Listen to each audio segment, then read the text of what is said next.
Alors bonjour, aujourd'hui j'ai encore envie de vous parler de Jupiter-Neptune avant de développer plus dans une autre capsule, comme je vous l'avais annoncé précédemment, développer sur le concept de complexe de sevrage saturnien. Alors, en fait, Jupiter-Neptune est un tel aspect qu'il mérite qu'on s'y attarde encore et encore. Et évidemment, avec l'astrologie, il y a plusieurs grilles de lecture des aspects, en tout cas de la géographie astrologique. Et comme on parle en ce moment beaucoup de gouvernance mondiale, eh bien c'est très rattaché ça, Jupiter-Neptune, à la gouvernance mondiale. Je m'explique. Jupiter et Neptune sont des planètes d'hyperinflation, de déploiement, d'expansion. Le concept d'appartenir à un grand tout, par exemple, le sentiment de faire partie d'une totalité. C'est très Jupiter-Neptune, c'est très Sagittaire. Cette totalité rejoint la pensée spinozienne, finalement, que nous ne sommes pas séparés des choses, en dépit du fait, en effet, qu'il y a des manifestations diverses et variées du monde du vivant, qu'il y a donc des particularismes. Mais ces particularismes, au fond, ne doivent pas nous diviser, puisque finalement, nous faisons tous partie de la même matrice, et nous sommes le fruit, nous sommes la maïotique, les enfants de la même matrice originelle, de cette grande matrice de l'univers. Cette grande matrice, on peut l'appeler comme on veut. Alors ça, c'est une chose, c'est un concept, c'est plus qu'un concept même, c'est un sentiment, et je dirais presque même que c'est un principe d'objectivité, de réalité scientifique, finalement.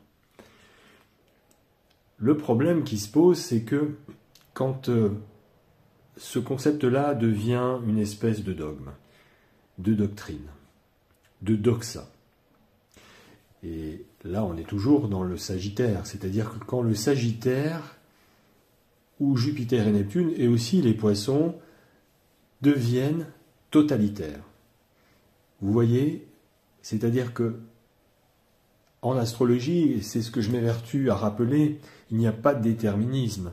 Il y a la carte d'un territoire, ensuite, à chacun d'entre nous, d'aller cheminer sur ce territoire. Et surtout, d'expérimenter le territoire concrètement, de ne pas rester dans la lecture d'une carte. Ok ? On regarde une carte routière, c'est très différent de regarder une carte routière que d'être sur la route elle-même. Voilà. Donc c'est bien d'avoir les deux, d'avoir la carte pour pouvoir s'orienter, mais la carte ne sera jamais la route elle-même.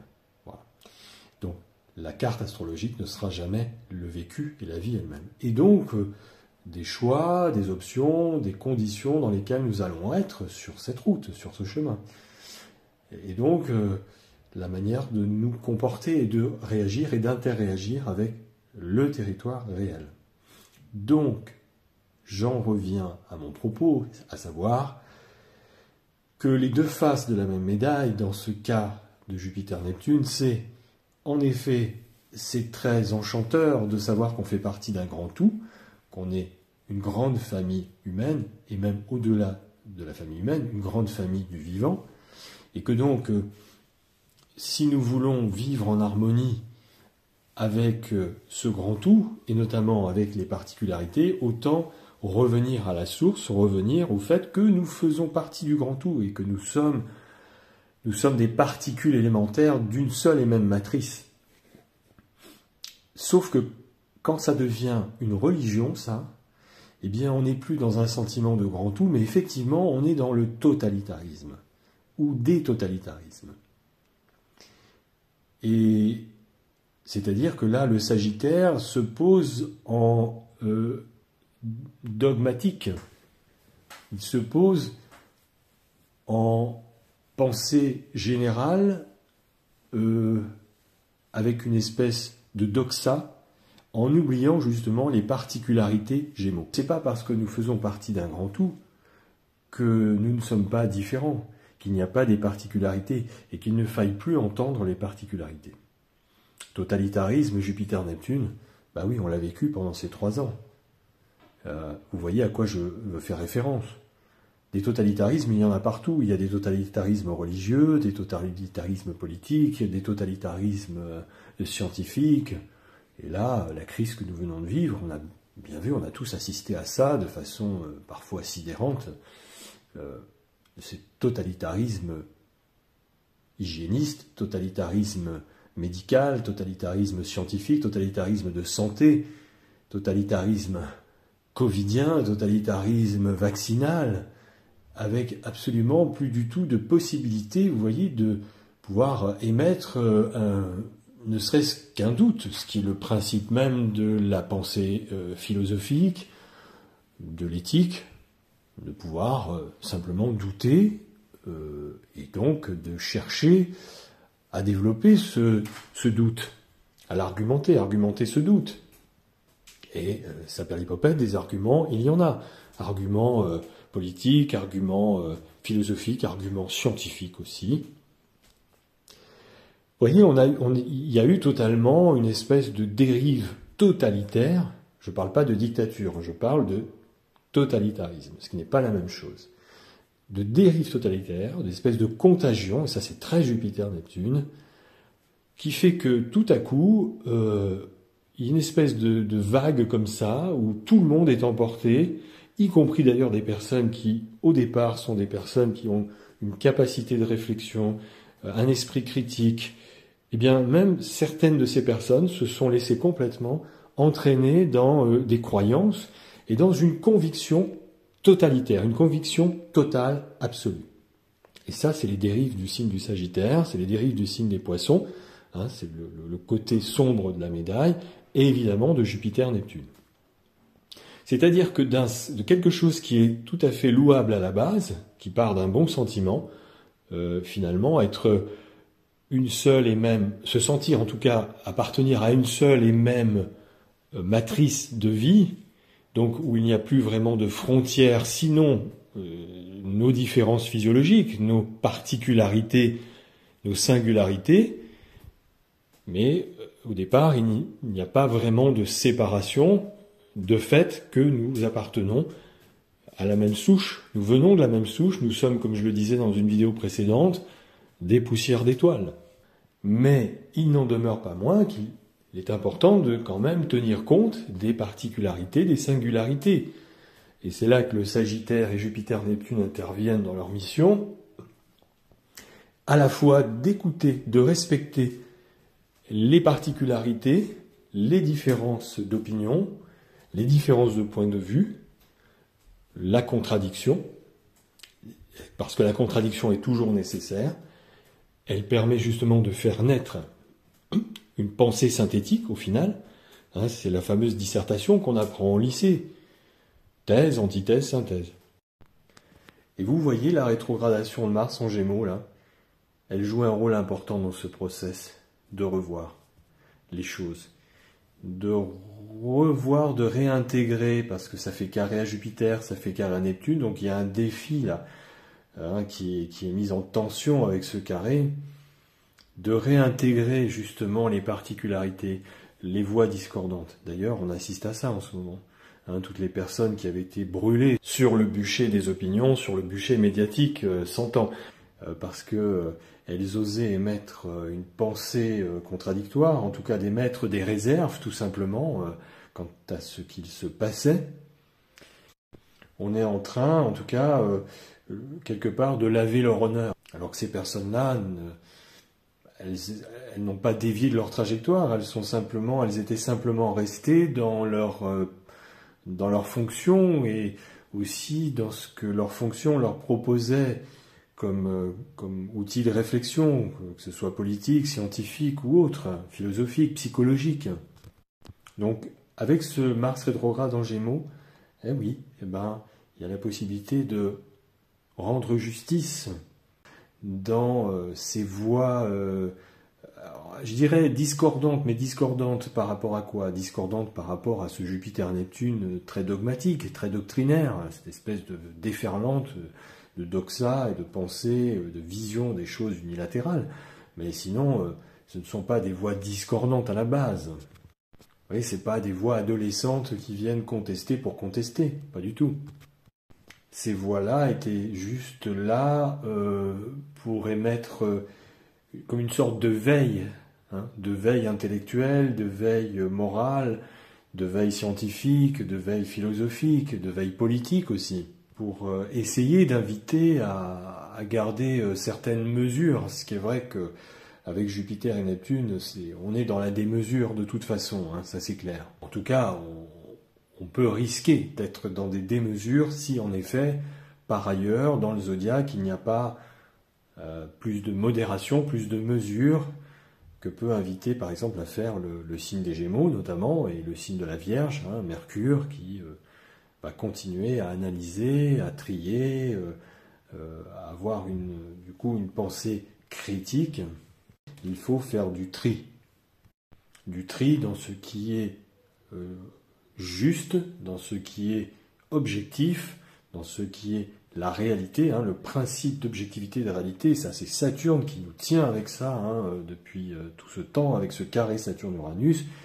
On peut aller vers de la nouveauté, on peut aller vers effectivement ce nouveau monde ou ces nouveaux mondes, faire nouvelle civilisation, à la fois dans nos relations personnelles et aussi dans nos relations avec le collectif, mais attention de ne pas partir dans une espèce de folie, de trucs qui n'auraient absolument aucun sens, car c'est vrai que là, alors, on tombe dans l'insensé, on tombe dans l'absurde total, et on sait ce qu'il advient des sociétés qui tombent dans l'absurde. Hein. L'histoire, ça nous l'enseigne, il ne faut pas l'oublier, ça c'est Saturne, c'est la bibliothèque mémorielle, notre bibliothèque mémorielle, qui nous permet de pouvoir revisiter, hein, aller refaire un tour dans cette bibliothèque pour ne pas oublier ce qui s'est passé justement par le passé dans notre histoire quand ce genre d'attitude et ce genre de glissement se sont installés progressivement sans crier gare, souvent, l'air de rien, et avec des résultats, hélas, très fâcheux. Donc vous voyez là le côté Jupiter-Neptune qui à la fois a ce côté très beau, très universaliste, où finalement il n'y a plus de frontières, nous pouvons effectivement former une espèce de peuple mondial. Donc cette idée de gouvernance mondiale, quelque part au départ elle peut être louable, mais moi j'enlèverais le mot gouvernance parce que ou en tout cas, je redéfinirais le mot gouvernance là-dedans, je poserais la question, qu'est-ce qu'on entend par gouvernance mondiale? Est-ce que, finalement, les peuples s'autodéterminent eux-mêmes et qu'il y a effectivement, et c'est ce que nous invitent les aspects actuels, Saturne-Uranus, d'aller vers une horizontalité, ou est-ce que nous allons vers, effectivement, une gouvernance mondiale avec une espèce d'élite qui gouvernerait le monde, et donc où tout le monde serait asservi à une forme quelque part de totalitarisme. C'est-à-dire qu'on ne nous laisserait pas le choix, on nous imposerait comme ça, et où on chercherait à effacer les particularités. Gouvernance mondiale ou un nouvel ordre mondial unique, comme on a pu le lire dans la presse récemment, ordre mondial unique, défendu par notre président de la République, M. Emmanuel Macron, qui, comme par hasard, est du signe du Sagittaire. Donc une multiplicité intégrée dans une unicité qui peut partir d'une bonne intention à la base. Si nous sommes dans des souverainetés citoyennes, pourquoi pas?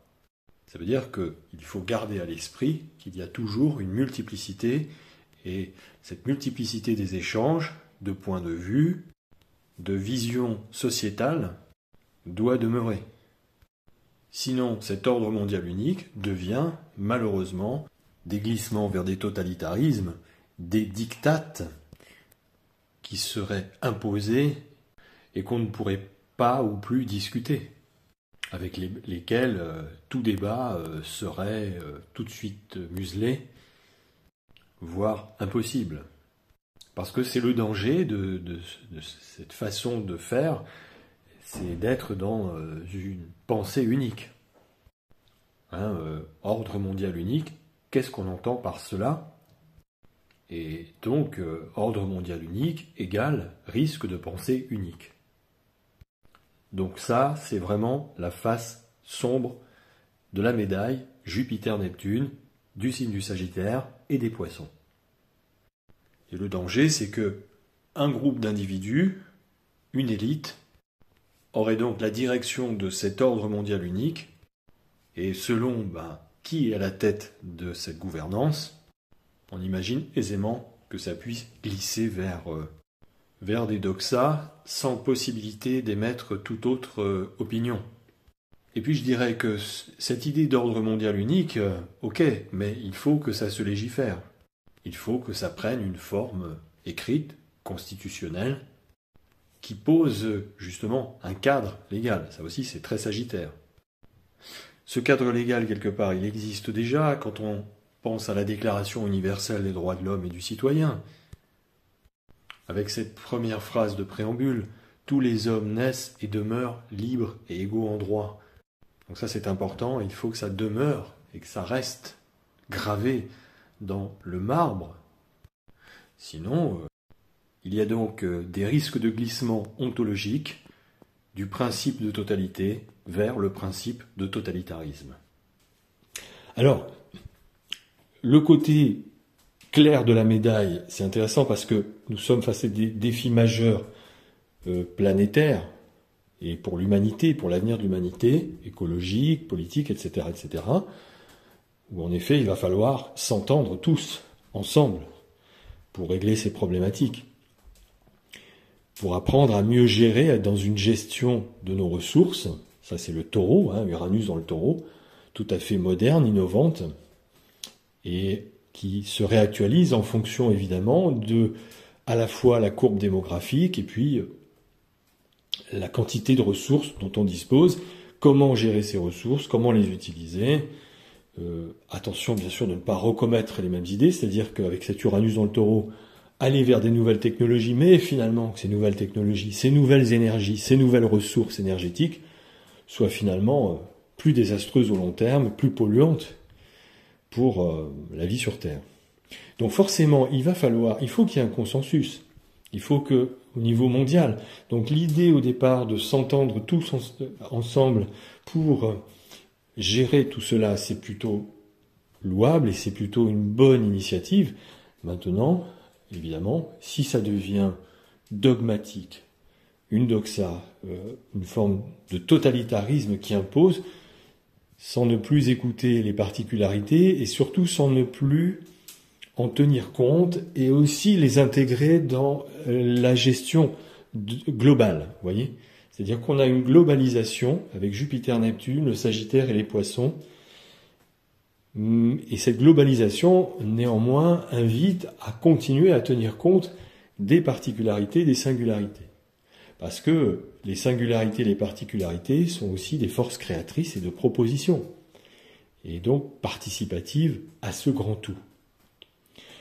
Donc, le grand tout, c'est bien, mais si ce grand tout devient dogmatique et doctrinaire, eh bien alors effectivement, Jupiter, Neptune, le Sagittaire et les Poissons peuvent tomber dans des excès totalitaires, dans une forme de totalitarisme, et aussi avec Neptune qui brouille les pistes, qui brouille la carte justement des territoires, qui les dissout quelque part, on peut perdre complètement ses repères, et on peut basculer dans une forme, on a assisté à ça, d'hystérisation collective, une contagion délirante, et ça c'est très Jupiter-Neptune, donc attention parce que c'est une conjonction, c'est un point de démarrage, donc là c'est la graine qui est mise en germination, donc c'est vrai que ce point de départ de la conjonction Jupiter-Neptune est très important pour la suite, à savoir comment justement on va pouvoir à la fois vivre ce sentiment océanique, Jupiter-Neptune, ce sentiment océanique dont parlait Romain Rolland au cours de ses correspondances avec Sigmund Freud. Et donc ça c'est très intéressant, ce sentiment de plénitude, ce sentiment d'infini, d'être tous quelque part des frères et des sœurs, humains, vivants, non séparés, intégrés, donc pensée intégrative, C'est super, c'est une belle, un bel état d'esprit, mais en même temps, ça serait une grande illusion d'en oublier quand même les particularités et les singularités. Et toujours dans cette perspective d'ordre mondial unique, c'est aussi la dissolution des frontières Jupiter-Neptune. Métissage des peuples, métissage socio-culturel, continentalisation du monde, de fusion, un grand tout humain, un grand tout du vivant, mais sans en oublier les particularités. Et donc sans tomber dans une pensée dogmatique, une croyance enfermante, un idéal ou une idéologie qui serait sans conscience d'individuation. Parce que sinon on tombe dans une forme de pensée, dans des formes de pensée uniques, d'avoir une vision ou des visions unilatérales des choses, du monde, de la vie, etc.